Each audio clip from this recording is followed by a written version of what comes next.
start at the top. We're gonna go for the third attempt though. This is my brother Jordan. He's gonna rip it up this hill. Third attempt. There we go.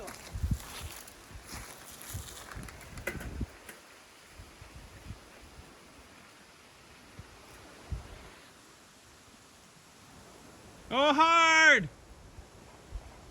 It is loose. Almost.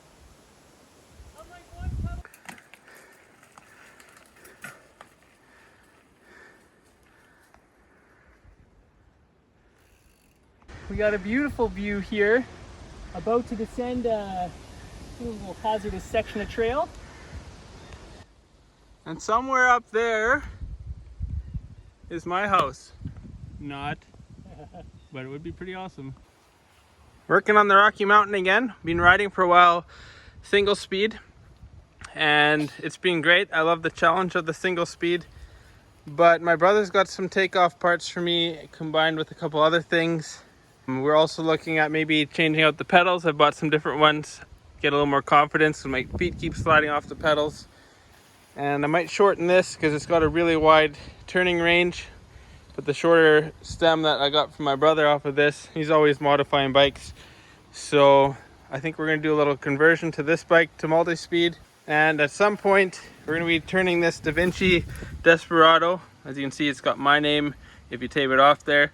This will be my single speed, it's aluminum frame. But I think at this point, we're just gonna put this short one on there to get a little quicker turning response, because installing this mariachi bomber fork on the front of the bike has changed the steering angle and made it a little bit slower from the research that I've done and talking with some friends.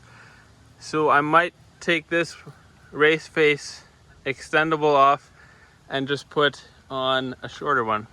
So we're gonna start with swapping out the cranks, most likely, seeing if they fit, and we'll get you a parts list. So I'm going to be going to a 9-speed hub. I had the bike shop install it because I don't have the tools needed, so they swapped that out really quickly. I've got multi-speed chain, cranks and 1x off my brother's bike. It's a newer Rocky Mountain. We got the bottom bracket, shifter. We got one of these guys here, a derailleur, and I got new pedals, so that should give me a little more confidence riding this bike. I've done a lot with vintage bikes. I guess these are becoming vintage now too, these old mountain bikes, which is the reason why I have a vintage mountain bike, because I love vintage stuff. But I did learn you need a specialty tool like this to get this bottom bracket out of there. And we got to first loosen off each pedal crank on each side so we can get the bottom bracket out of there. And that once you've undone that right here with your Allen key, it slides right off. So now we got to get these guys off, and that's where the specialty tool comes in handy. So here's a specialty tool, and we just get it in here, crank them off, and when it's ready, bottom bracket comes out like this. I've always called them cranks, which I'm guessing is the wrong name. So then we gotta go around the other side to get that one off. Just remember, this side is gonna be a reverse thread to get it off. And it'll screw off just the same as the other side. And that just slides out, and there's your bottom bracket. Here are our bottom brackets side by side, and the threading looks like it'll fit in my Rocky. This is sort of a brand new Rocky. What's going in is this guy right here. And here's the old one. So, bottom bracket, straightforward. Each have a different thread, so it's only gonna fit in on one side. And I'm fortunate here. Same tool works. Got it at the bike shop. Sorry guys, I don't remember the name of this tool. Started with hand threading, now we reverse thread it in. So then the other side. Other side, same thing. Hand thread it till it stops. Go carefully so you don't cross thread anything. I think these are just aluminum.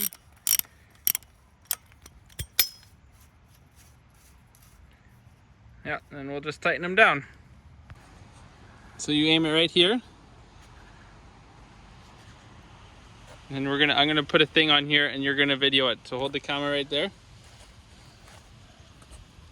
Like this. And now make sure you're aiming at this so we can see the parts. So we got our cranks off of a newer Rocky Mountain to get our 1x out of it. Both halves. And we're gonna slide it on here, right here. I can see you. Yeah, good. And then we got 2 of these, and one will be reverse thread and one will be a proper thread. So we'll get it in there, and then we'll pull them tight. What do you think, bud? Good. Yeah? Right on.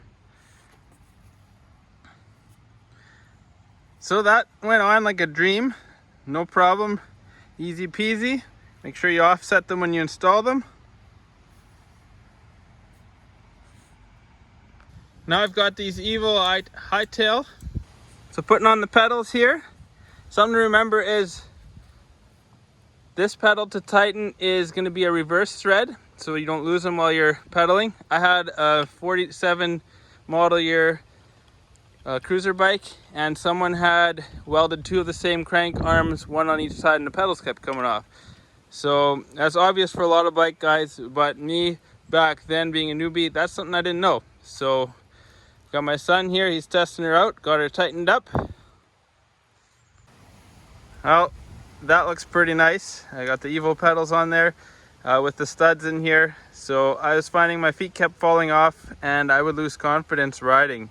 So we got these on the brand new 1x. Sorry that it's backlit, but I want to work in the shade and I want to work outside. So this chain here has kind of held my 4-year-old captivated. He's kind of eyeballed this. This is a makeshift tensioner out of an old derailleur, but you actually have to change out a single speed chain for a multi-speed chain, and that is exactly what we're going to do to work with these newer components. So we'll get that off, and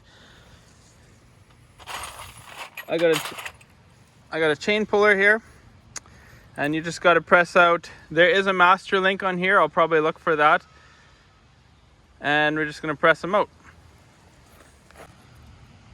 So I've got the chain puller set up here. You can see it's right in there, and it just basically going to push the peg out of there, for lack of me not knowing what you call these parts.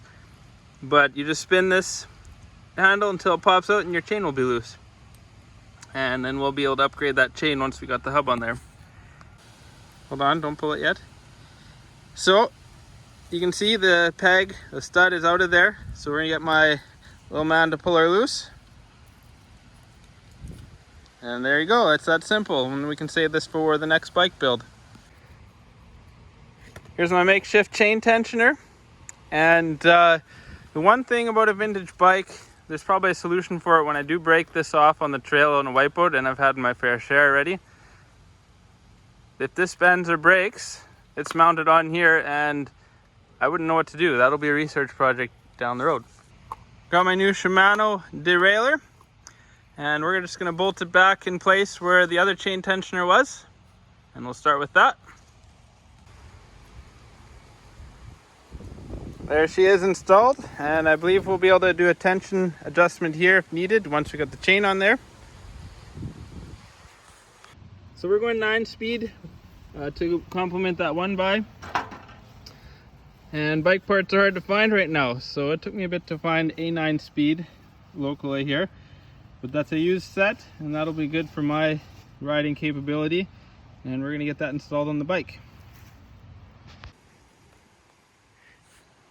Back wheel is on the bike.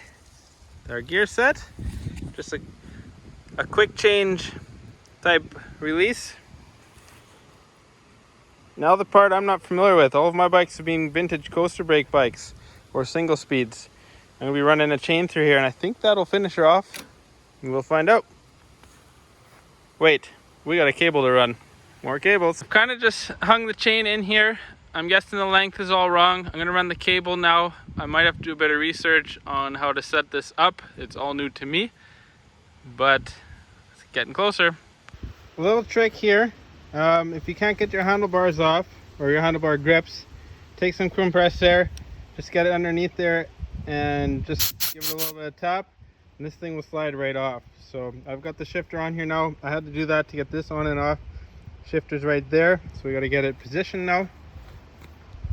So I got the shifter here, and I just had to build a piece of wire brake cable sheath. I think you call it a sheath.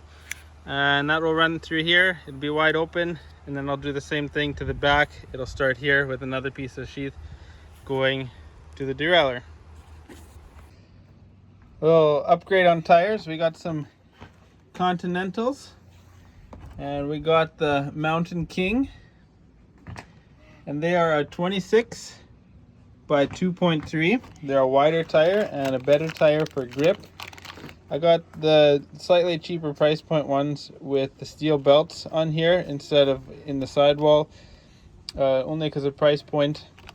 So not a lot of upgrade. The original ones are 26 by 2, and the fronts were Michelin's, and the backs were, as I'm told, Canadian Tire spec. Newer, wider tires are on. We still got room here. And we still got room here to clear, so we're good.